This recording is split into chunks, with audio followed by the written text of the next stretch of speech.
vamos a hacer temas de gatos y estaba buscando su peluche, pero como no lo encontré, vamos a usar este pandita que es muy suavecito. Pero vamos a jugar con los gatos, que hay como 3 solamente, no, hay 4, pero una de esas son viejitas. Ok, menos mal que no podrá jugar, pero veamos si funciona. ¡Tiger!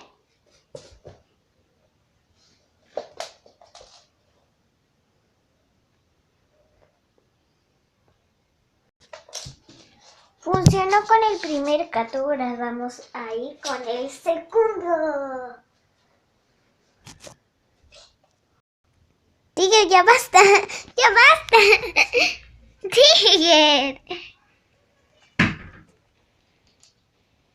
Ay, qué miedo. No. Bueno, no fue nada. Michu.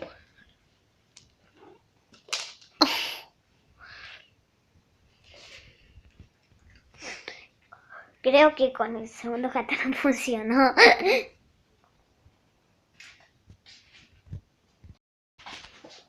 Vamos a ir con el tercer gato. Espero que funcione, no como con la Michu, que en el primer video, o sea, en el otro video, se ve que la Michu está mordiendo, que era temas de profesores. Pero no le funcionó ahora, no sé qué le pasó. Pero ahora vamos con el tercer gato. Bueno, aquí vamos. Esa era... No.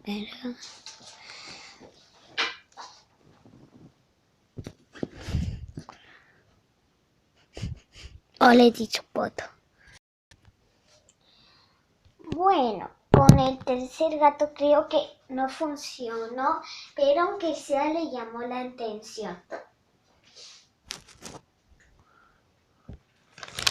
Bueno, amiguitos, ha sido todo por hoy. Espero que les haya gustado muchísimo. Suscríbanse y pongan un comentario. Adiós.